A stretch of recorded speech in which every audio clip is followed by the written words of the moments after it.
Msodakta kabisa mpenzi mtazamaji popote ulipo, shukran za dhati kwa kujumuika nasi kwenye habari hizi za Lookup Weekendi. Ijumaa ya leo ni mengi tu ambayo tumekuandalia yanayojiri hivi sasa, hususan Rais William Ruto amedokeza kuwa huenda huduma namba ikapata kurejea. Lakini mwanzo hebu tupate vidokezo.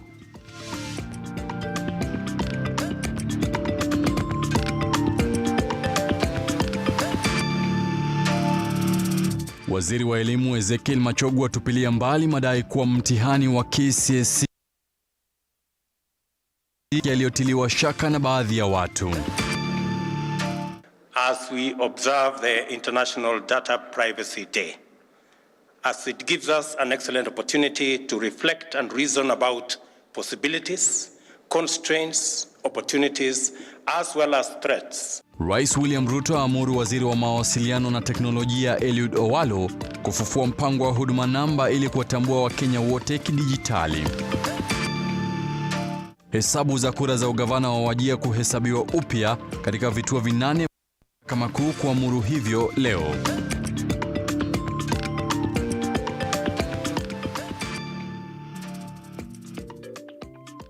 Mtazamaji, mimi kila wakati utaniita Sammy Adika. Mtafsiri wangu kwa lugha ya ishara ni Josephine Ouko. Longa nasi hadi tamati mwa habari hizi.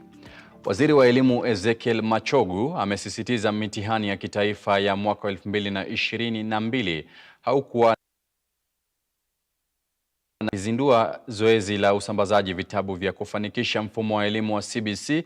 Waziri Machogu amelaani vikali hofu ambayo imeibuliwa na baadhi ya Wakenya wanaotilia shaka ubora wa matokeo jinsi yalivyotangazwa, akitaja hofu hiyo kama propaganda inayoendelezwa na watu wenye lengo la kudunisha sifa za ubora wa elimu ya Kenya. Endutende na habari zaidi.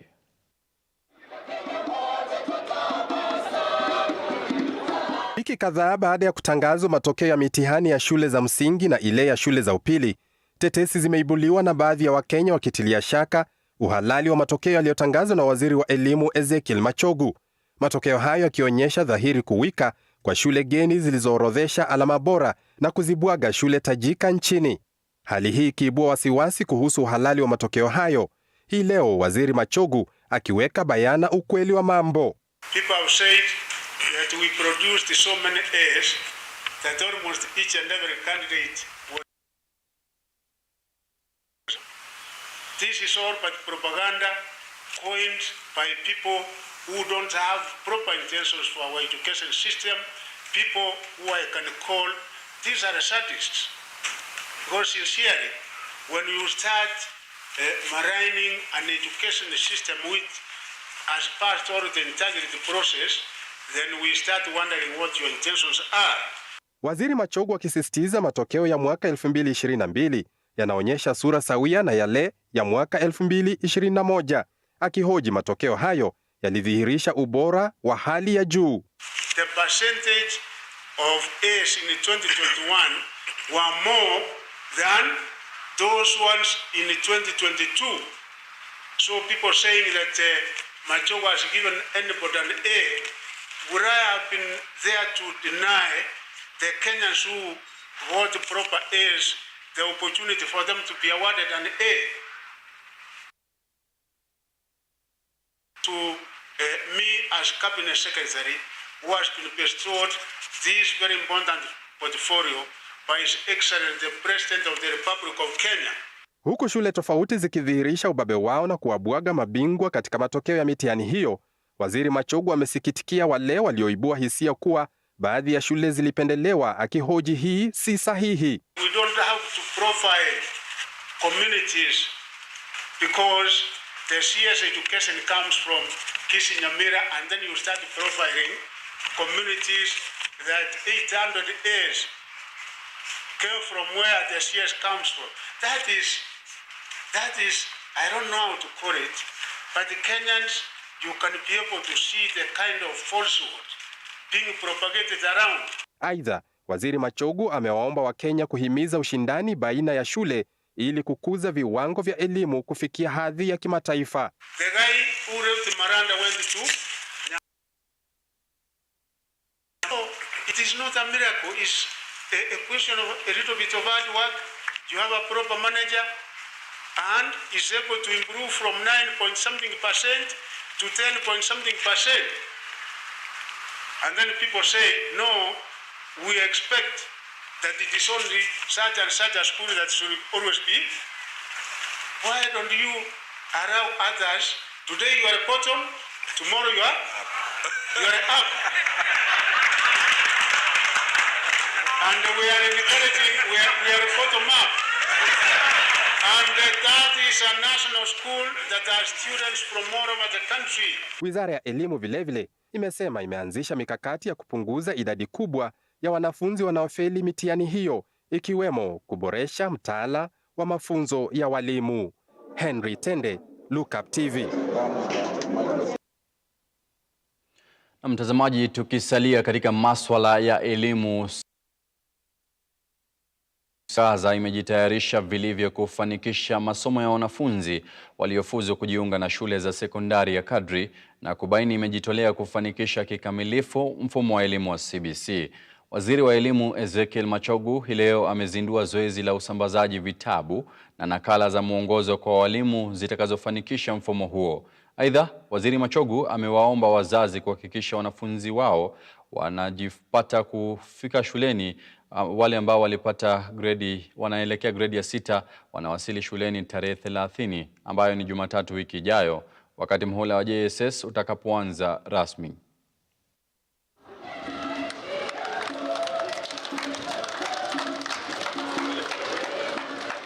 It gives me great pleasure to preside over this occasion of the launch of the distribution of the grade 7 curriculum designs and the textbooks to Kenyan public schools.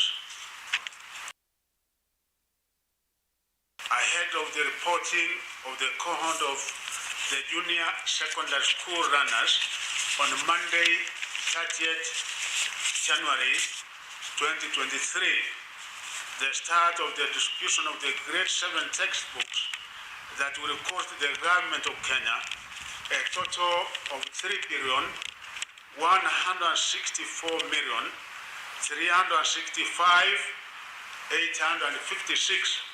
follows the completion of the assessment exercise of all primary schools to ascertain their readiness to host the junior secondary school runners, with the books expected in all schools that have been found suitable to admit grade 7 runners. The government is now proud to launch the distribution exercise, which is expected to be completed next week. And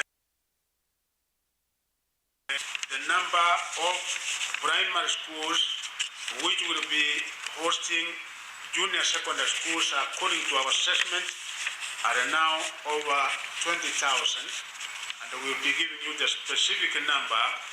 And those who have not qualified are actually very few, because our major criteria was on the enrollment, the numbers that we have as they transition, and there are others few that will serve as feeder schools to those that will be offering junior secondary school.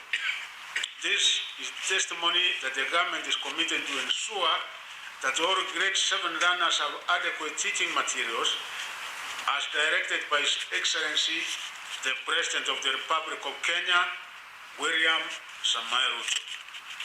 I must emphasize that the Ministry of Education has consistently distributed CBC in grade 1 to 6 annually to ensure the policy of one book for one runner in every subject is met. The ministry is determined to sustain this tradition of effective and efficient textbook production to all our junior and senior secondary school leavers, as we seek to ensure quality teaching and learning that allows all our runners to complete their basic education as provided for in our Constitution. Ladies and gentlemen, I now urge all parents and guardians of grade 7 to ensure that their children report to schools on Monday to start off their next level of running promptly. This is for Kondere. Na mtazamaji, tukiwachana na maswala ya elimu na kuelekea kaunti ya Uasin Gishu, ni kuwa wakazi wa kituo cha kufanya biashara cha Kaplolo kaunti wanakadiria hasara ya mamilioni ya pesa baada ya moto mkubwa kuteketeza makazi yao pamoja na vyumba vya biashara usiku wa kuamkia leo. Moto huu ambao chanzo chake hakijabainika hadi sasa umewaacha zaidi ya familia 50 taabani wasijue la kufanya. Wakisimulia hali halisi, wamiliki wa vibanda katika soko hili hawaonekani kuelewa ni vipi watakavyojikwamua tena kutokana na mkasa huu wa moto. Jana wakati hii kitu ilitokea, najaribu kuzima moto, ikashindikana, mpaka hata masimu, hata simu yangu iko ndani. Simu ile nimenunua juzi jana, yote iliisha. Sasa wakati mimi najaribu kuzima, vijana wakasukuma mimi ndani, akapeleka mimi mpaka shule huko ng'ambo, mpaka saa kitu kama saa 4 wakati moto iliisha, ndio nikarudi. Sasa walichunga mimi jana usiku yote mpaka asubuhi. Sasa mimi nasema mimi sina maneno mengi. Kwanza biashara kwanza nikipita karibu 1500. Wakati nilitoka nyumba kuangalia juu nikaona moshi. Katoka kwa buloti nikakuja nje kwenda kupata mahali moto ilianzia, imeshika nyumba kabisa. Wakazi hao sasa wanaomba ufadhili kutoka kwa serikali ya kaunti ya Uasin Gishu pamoja na mashirika yasiyo ya kiserikali iwasaidie warejelee maisha yao ya kawaida. Kitu mingi kweli tulipoteza. Hakuna mtu aliokoa kitu hata moja. Hakuna mtu mwenye alijaribu kuokoa zile vitu zenye zilikuwa kwa nyumba. Na wengi wetu ukituona hivi, wengi sisi ni mazigo. Aswa hata mimi ninajitegemea kwangu na watoto, ninasomesha sina mume. Akithibitisha kisa hicho kwa njia ya simu, chifu wa eneo hilo Daniel Chemor amesema kuwa maafisa wa usalama wameanza uchunguzi ili kubaini kiini cha moto huo. Naam, ni matumaini kuwa wafanyabiashara hao wa Kaplolo kaunti hiyo ya Uasin Gishu watapata usaidizi. Na mahakama kuu imetoa mwelekeo wa kurudiwa kwa Nane katika kaunti ya Wajir.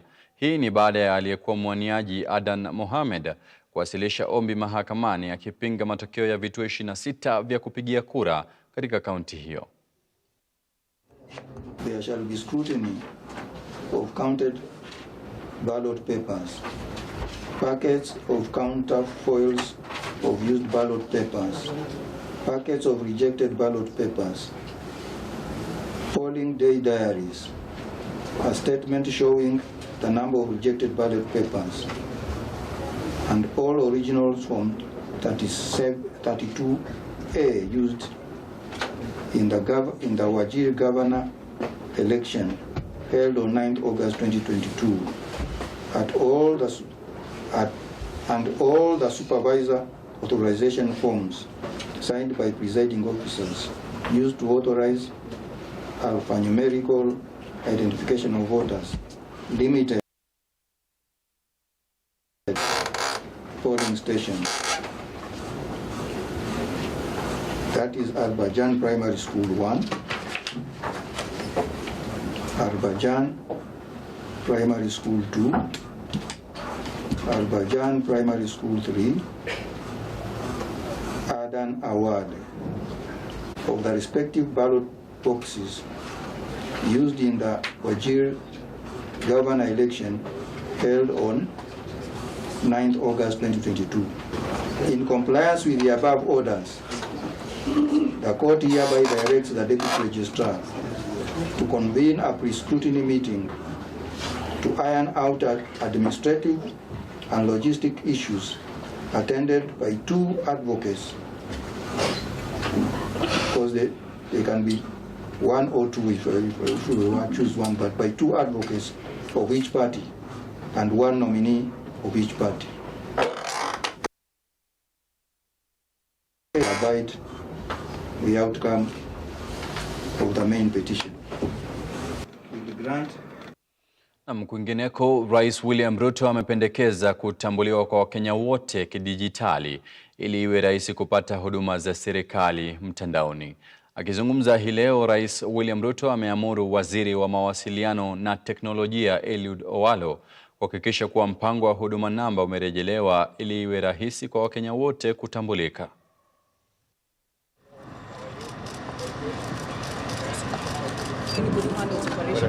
So the key principles that we have taken over is data protection through privacy by design and privacy by default. Was a digital transformation, and for purposes of this event, Your Excellency, I want to invite my...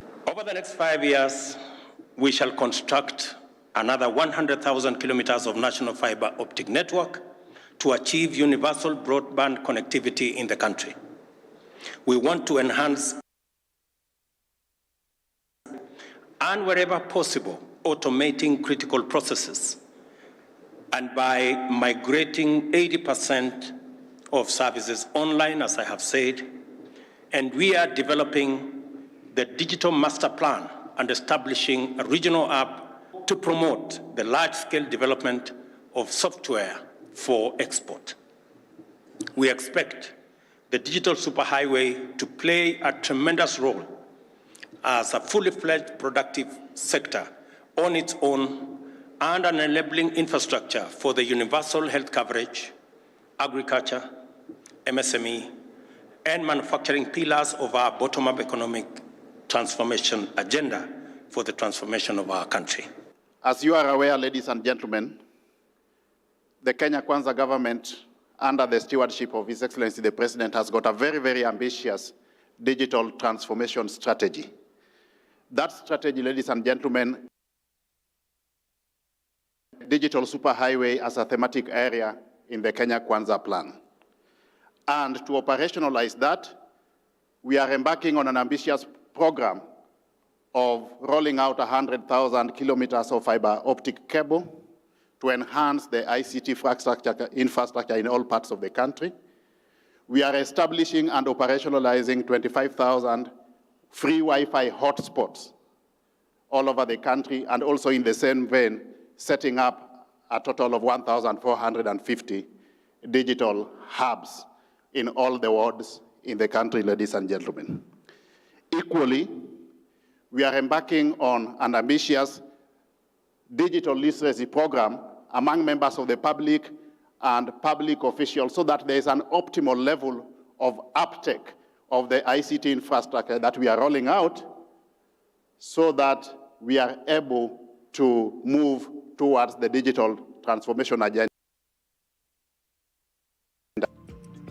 Na mtazamaji, kufikia hapo tunachukua muda mfupi wa mpumziko, ila tu usibanduke, maana yake tunarejea na mengi zaidi.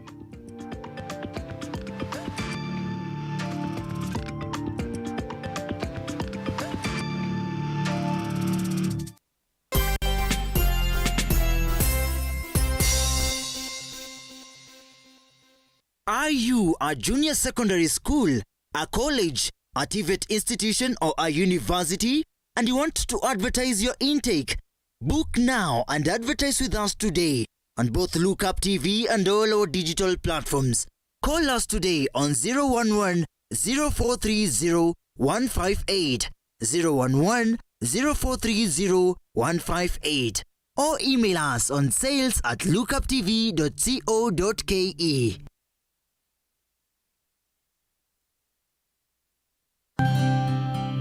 Revival Sanctuary School is open. We offer CBC classes from playgroup, PP1, PP2, grade 1 to 6, and the 844 curriculum from standard 7 to 8. Do not miss out the opportunity. Create the best future for your child today. Revival Sanctuary School prepares and strive to excel.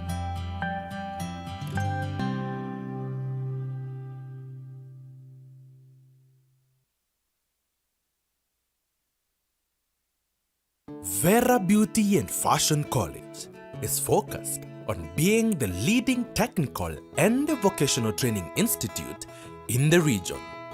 Our team possesses in-depth knowledge and extensive experience in the industry, offering thorough training in cosmetology, hairdressing, interior design, creative arts, training of trainers, nail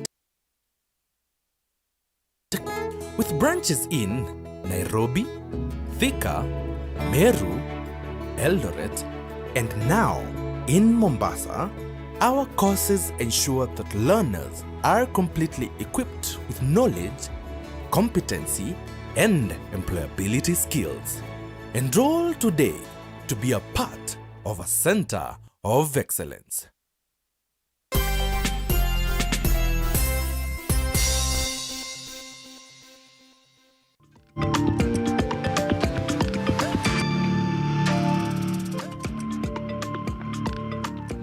Na mtazamaji, karibu kwenye awamu ya pili ya habari hizi za Lookup Weekendi.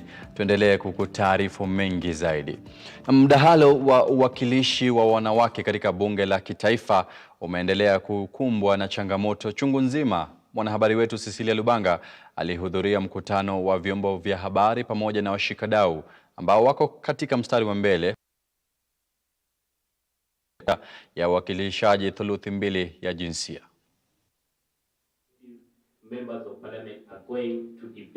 Katika jukwaa lililowaleta wajumbe kutoka Ikulu, bunge, mashirika ya kisheria, makundi ya haki za binadamu na wanahabari, washikadau wamesemezana kuhusu hatua watakazozichukua kusisitiza utekelezaji wa sheria ya uwakilishaji wa thuluthi mbili. Hii mambo ya gender si mambo ya wanawake peke yake, na hapo ndo mahali ambapo tumeweza kujikosoa. Tukiendelea mbele tunaweza kuangalia hii mambo kama ni mambo ya Wakenya wote, si mambo ya wanawake. Ukiangalia hii nchi ukiangalia kwa umbali sana, in the next 15-20 years tunaweza kuwa tunaongelea mambo ya wanaume. So tuache kuangalia mambo ya two-third gender kama mambo ya wanawake. So one of the biggest problems that we have seen today has been political will. But now that we have the political will, His Excellency the President has decided even to steer this particular issue we require. The material failure by the Parliament is that they have not enacted a relevant legislative framework to give effect to the principle that not more than 2/3 of the members of the National Assembly and Senate should be of the same gender. Katiba ya Kenya inawatambua wanawake kwa kuwatengea viti maalum ambayo ilipelekea uchaguzi wa wanawake 47 katika bunge la taifa, uteuzi wa wanawake 16 kwa vyama vya kisiasa na mwanamke mmoja anayewakilisha vijana na wanaoishi na ulemavu katika bunge la seneti na serikali za kaunti. Serikali ya sasa ina upungufu wa sheria hii na zaidi ya wanawake 50. Women and girls make extraordinary contributions every day across all fields of human endeavor, including in business, education, sports, arts, science, agriculture, parenting and governance. Without this contribution, economies will collapse, communities would fail, and families would fall apart. It is the Kenya Law Reform Commission and the Office of the defunct Commission for the Implementation of the Constitution, CIC, that were tasked with the development of bills that were required to implement this Constitution. I want to affirm that we did our task. All the bills that were required to implement the 2010 Constitution were channeled through the Kenya Law Reform Commission and of course through Cabinet, except one single bill, and that is the gender bill. I would be calling upon our Parliament to ensure that this bill is resuscitated and it is enacted. Now, with those, if I was told to say one item that I would want us to push forward today is the fact that instead of going and starting a bill, we need to look at what His Excellency the President has proposed. I know it has 3 items. We still have the CDF in it, we have the leader of opposition in it, and 2/3. It doesn't hurt to pass that bill so that we also attain 2/3. Mshauri wa rais wa mahusiano ya haki za wanawake Harriet Chigai, ambaye anatia bidii kuhakikisha serikali ya Kenya kwanza inafuata katiba. Cecilia Lubanga, runinga ya Lookup. Na mtazamaji, tukiangazia taarifa nyingine ni kuwa shule ya Gumbaru ni shule ya watu wazima ambao hupata nafasi ya wao kuendeleza kisomo chao baada ya kuacha kusoma kwa siku nyingi. Ila kama wanavyosimulia walimu na wanafunzi wa shule ya upili ya watu wazima ya Kimilili, kuna haja ya serikali kuangazia na kuwasaidia kuboresha masomo ya watu wazima. Hebu tutizame Disho na Manya akitutaarifu zaidi. Kuvunjika kwa mwiko sio mwisho wa mapishi, na ndio kauli inayowapa motisha wanafunzi hawa wa shule ya upili ya watu wazima ya Kimilili. Niliamua kurudi shule kwa sababu ya changamoto mingi sana ambazo nimepitia katika maisha, na nikaona nilikuwa na ule msukumo nirudi shule. Nili drop out nikiwa form 2 Kitale School. Na nilipojifungua sikurudi, nikaolewa, but maisha yalipokuwa magumu nikaamua tena nirudi shule. Nimetaka kusoma all my life. Nilisoma up to class 5, ile system ya zamani before 844 system. Nikafika up to class 5. Unfortunately, my dad belonged to the school of thought that girls are not to be educated. In fact, alikuwa anatuambia, I cannot educate a wife for somebody. Na kama wanavyosimulia wanafunzi hawa waliofuzu na kupata alama za kujiunga na chuo kikuu, inadhihirika wazi kuwa watu wazima wana nafasi sawa na wanafunzi wa kawaida, na wanapopata fursa kujiendeleza kimasomo wanaweza fanya vyema hata zaidi. 58 years of age, nilipata C plane 45 points. Just 1 point shy to get a C+. Lakini kwa wanafunzi hawa imekuwa ni changamoto kwao, kwani darasa wanamosomea sio hali mzuri, huku wakidokeza kuwa viungo vikuu vya kusomea. The environment is not conducive for learning. So tunaomba kama serikali ingetukumbuka, kwa sababu one, hatupewi pesa zingine zozote, we are not funded, so tunapata kwamba tukiwa na ugumu sana wa kuendesha masomo haya, na ilhali kuna wafanyikazi wa serikali ambao wanaletwa kwa shule kama hizi, lakini wanakuja wanapata mahali ambapo wametumwa kufanya kazi, si mahali ambapo panafaa. Shule hiyo tangu kuzinduliwa kwake imekuwa ya msaada kwa watu wazima kutoka eneo hilo ambao wamepata fursa kujiendeleza kisomo chao, huku wakitaka serikali kuingilia kati na kuwapa msaada. So ombi letu kwa serikali ni kwamba watukumbuke, the adult department. Hii masomo ya watu wazima, unaona ukiwa wewe mwenyewe umesoma, hata hakikisha watoto wako wamesoma, wameendelea mbele. Na hiyo ndio tunapata hizi nchi ambazo zimeendelea, wameendelea kwa sababu wamefunza watoto wao. Na moto ya hii shule ni kuwa educating an adult is empowering a child. Aidha, Eunice Njeri ambaye alifuzu kwa kupata alama ya C anadokeza kuwa atafanya juhudi ya kuhakikisha wanajamii wanahamasishwa na kujitokeza kusoma licha ya umri wao. As per now, I want to be an ambassador for adult education, and as we speak, I've talked already with my sub-chief. I want to be accompanying him to his public barazas to sensitize those young men and women. Dishon Amanya, Lookup TV, County ya Bungoma.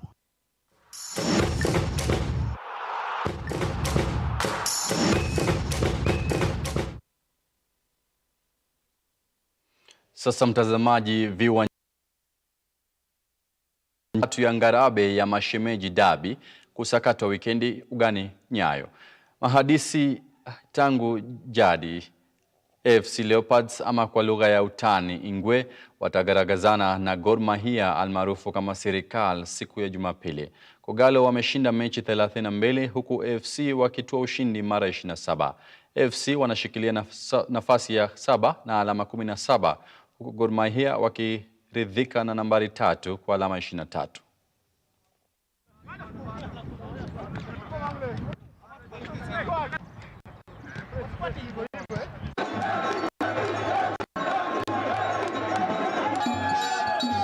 Expecting a ferocious game. I'm expecting our opponents AFC to come at us. They've picked up form. You know, I think whereas we've had a pretty solid season so far, there's no doubt AFC had a slow start. Probably were disappointed with a few of their results, but go to Mombasa last week and pick up a win in Bandari's, backyard. Not many teams do that easily, and so we know their quality is there, even if it was a slow start. So we're expecting them coming in on a level footing to us, that they want as much as we want, and it'll be down to who copes with the atmosphere more and who is able to remain calm in those, those crazy moments of the game and show their quality. Even if we beat Gormaya, it's only 3 points. So for me, it's a team like the others. We will prepare well. I know that for you and for the fans, it's something a little bit special. So I hope it will be a big crowd there, because I think both teams deserve to have a lot of fans in the stadium. Me, I'm not focused about the opponent. I want us to play like we train, and we have our philosophy. So we keep going this philosophy. So we will win some other games. We will lose some games as well, because it's football. Na raundi ya 4 ya kombe, mechi moja ikiratibiwa kuchezwa. Manchester City wataialika Arsenal ugani Etihad kwenye mechi ya ufunguzi ya kombe hilo.